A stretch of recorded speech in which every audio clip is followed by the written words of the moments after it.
Hi, this is James Jokin with Webcomics Reviews and Interviews, and this is a mini podcast. We're going to be dealing with writer's block, so sit back, relax, and let the Geek Fest begin. I don't care how good of a writer you think you are, but eventually at some point in time you're going to be dealing with good old-fashioned writer's block. You're going to be a major frustration, and the fun part is that frustration is actually going to cause you to be more blocked. That block is going to cause you to be even more frustrated, which will cause more blockage, and you get the idea. It's frustrating, and it basically creates a really nasty feedback loop. So what you need to do is figure out a way to bust out of that feedback loop. So let's discuss a few ways of dealing with writer's block. Either how to avoid it completely, or if you do happen to get it, how to get rid of it.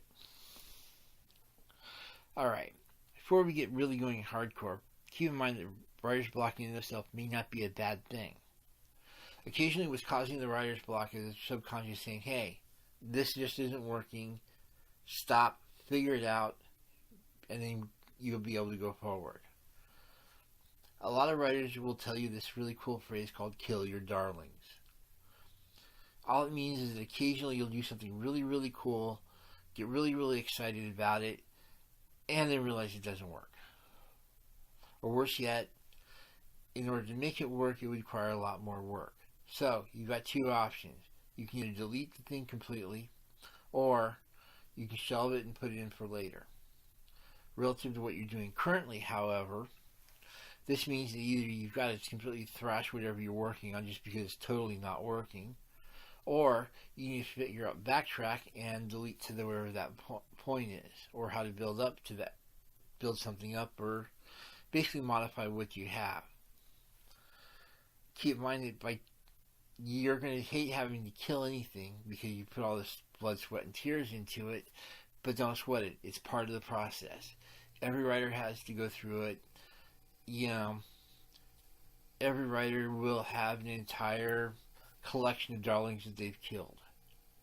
It's just unfortunately a part of the process. Sometimes things just aren't working out, and you need to either stop, move on, or figure out really quick how to deal with it. And straight up, if you can't figure out how to deal with it, just trash it. Unless there's no real loss of pride here, it's just part of the process. Mourn it if you have to, but move on. That said, the easiest way to deal with writer's block is to basically keep writing at the same time for the same amount of period each day. If you get going at 9 o'clock, cool. 3 o'clock in the afternoon, cool. 10 o'clock at night, great. Just remember to start at the same time each time and go for the same amount of time each day. You go a little bit over, cool, but try to keep going for the same, at least the minimum amount.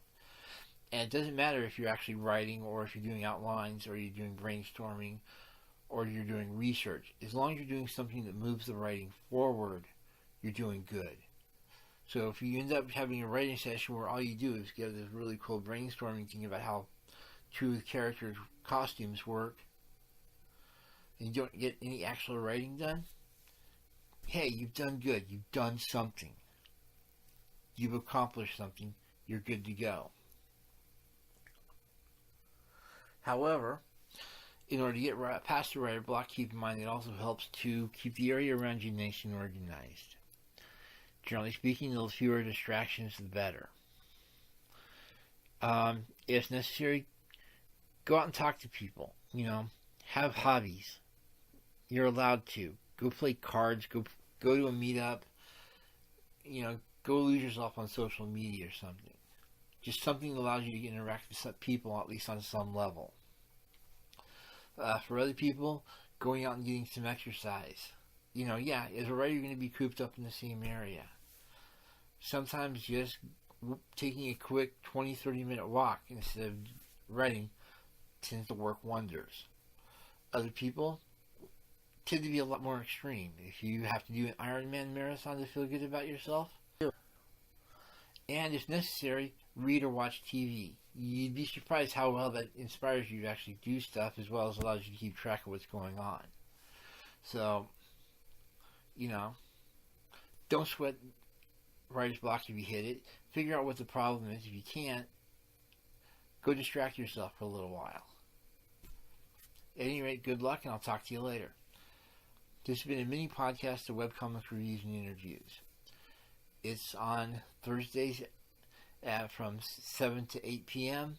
Pacific Standard Times on K4HD.com. Come by and sit and listen to us.